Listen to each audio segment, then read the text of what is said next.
बहुत समय पहले धरती के नीचे पाताल लोक में एक दुनिया थी जिसे नागलोक कहा जाता था। यह लोक मणियों और रत्नों से जगमगाता था, जहां पर नागों का राज चलता था। उस नागलोक के राजा थे राजा वासुकी, और उनकी सबसे छोटी बेटी थी राजकुमारी नागिनी। नागिनी कोई साधारण नागिन नहीं थी। वह जितनी खूबसूरत थी उतनी ही शक्तिशाली थी। उसके पूरे शरीर पर सुंदर नीलमणि जैसे चमकते सल थे, और उसकी आंखें तो रात में आकाश में चमकते तारों के समान थी। नागिनी एक इच्छाधारी नागिन थी, इसीलिए वह पल भर में एक सुंदर स्त्री का रूप धारण कर सकती थी, और पल ही भर में एक बहुत बड़ी विशालकाय नाग का रूप धारण कर लेती थी। बचपन में ही उसने ना जाने कितनी तपस्या करके बहुत सारी शक्तियां प्राप्त कर ली थी। वह दिल से बहुत कोमल थी, बहुत सरल स्वभाव की थी। वैसे तो वह अपने नागलोक में बहुत प्रसन्न रहती थी, परंतु कभी कभी उसे धरती की इंसानी दुनिया को देखने की लालसा होती थी। वह हमेशा यही सोचती कि मुझे यह जानना है कि धरती पर इंसान कैसे रहते हैं, और उनका जीवन, प्रेम और उनके संघर्ष कैसे होते हैं।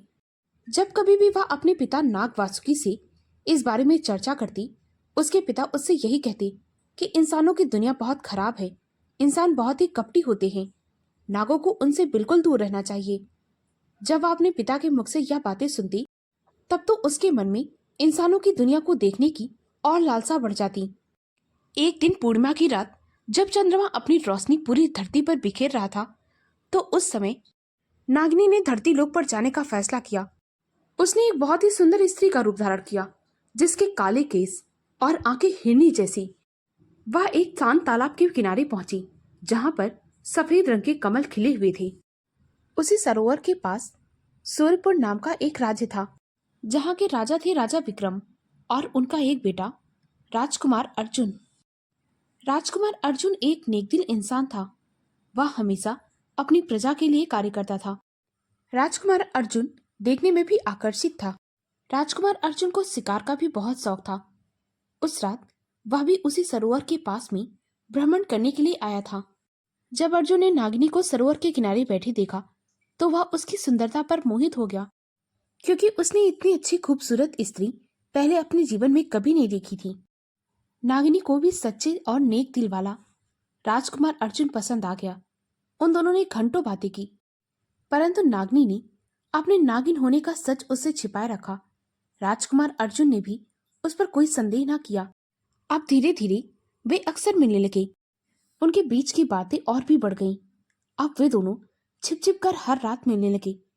अर्जुन अपने राज्य के बारे में नागिनी को सब कुछ बताता, परंतु नागिनी ने अभी तक अपनी सच्चाई के बारे में अर्जुन को कुछ भी न बताया था। उनके बीच का प्रेम इतना बढ़ गया कि अब वे दोनों एक दूसरे के बिना बिल्कुल नहीं रह सकते थे। एक दिन राजकुमार अर्जुन ने नागिनी के सामने विवाह का प्रस्ताव रखा। थोड़ी देर तक तो नागिनी चुप रही, फिर वह मन ही मन सोचने लगी, अगर मैंने अर्जुन को अपने बारे में बता दिया तो वह मुझसे विवाह नहीं करेगा, और यह अगर मान गया, मेरे पिता इस विवाह की अनुमति कभी नहीं देंगे। परंतु सबसे पहले मुझे अर्जुन को अपनी सच्चाई बतानी होगी। नागिनी ने बहुत हिम्मत की और वह राजकुमार अर्जुन को एक गुप्त स्थान पर लेकर गई। वहां उसने राजकुमार से कहा, मैं एक नागिन हूँ, मैं इच्छाधारी नागिन हूँ। नागिनी की यह बात सुनकर राजकुमार अर्जुन को बिल्कुल भरोसा न हुआ, परंतु जब नागिनी ने अपना असली रूप दिखाया तो राजकुमार अर्जुन थोड़ी देर के लिए भयभीत हो गया। परंतु फिर उसने नागिनी से कहा, मैं तुमसे प्रेम करता हूँ। तुम कौन हो, कैसी हो, मुझे इससे फर्क नहीं पड़ता। मैं तुमसे प्रेम करता हूँ, मैं बस इतना जानता हूँ, और मैं अपना सारा जीवन तुम्हारे साथ बिताना चाहता हूँ। राजकुमार अर्जुन की यह बात सुनकर नागिनी की आंखों में खुशी की आंसू आ गए। उन दोनों ने खुश होकर प्रेम पूर्वक एक दूसरे को गले लगा लिया। परंतु उनकी समस्याएं अभी खत्म नहीं हुई थी। समस्याएं भी बाकी थी। जब नागिनी ने अपने पिता नाग वासुकी से राजकुमार अर्जुन के बारे में बताया, तो वे क्रोधित हो गए और उन्होंने राजकुमारी को सख्त हिदायत दी कि अब वह धरती लोक पर कभी नहीं जाएंगी और राजकुमार से कभी नहीं मिलेगी। उन्होंने राजकुमारी के मिलने पर पाबंदी लगा दी। इधर राजकुमार अपने माता पिता से जब सारी कहानी बताता है, तो उसके माता पिता भी चिंतित हो जाते हैं कि उनकी बहू एक नागिन होगी। वे भला इस बात को कैसे स्वीकार कर सकते थे। राजकुमार के माता पिता ने उसे खूब समझाने की कोशिश की, परंतु राजकुमार अपनी बात पर अड़ा रहा। इधर नागनी ने भी अपने पिता को खूब समझाने की कोशिश की। वह कहने लगी, पिताजी, आप जैसा सोच रहे हैं वैसा नहीं है। सारे इंसान एक जैसे नहीं होते। अर्जुन बहुत ही नेक दिल और सच्चा इंसान है। और तो और वो मुझसे बहुत प्रेम करता है। मेरी सच्चाई जानने के बाद भी उसका प्यार मेरे लिए कम नहीं हुआ। अपनी बेटी की यह बात सुनकर नाग वासुकी ने कहा, ठीक है, परंतु मेरी एक शर्त है। नागनी ने कहा, वह क्या है पिताजी? नाग वासुकी ने कहा, अगर राजकुमार अर्जुन यहाँ पर आता है और वो नागों के बीच रहकर अपनी सच्चाई और ईमानदारी साबित कर देता है, तभी मैं तुम्हारा विवाह उसके साथ करूंगा, अन्यथा तुम उसे भूल जाओ।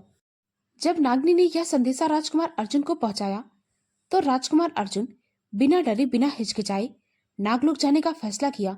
उसके माता पिता ने उसे खूब समझाने की कोशिश की, परंतु राजकुमार अपनी जिद पर अड़ा रहा और वह नागलोक की ओर चल पड़ा।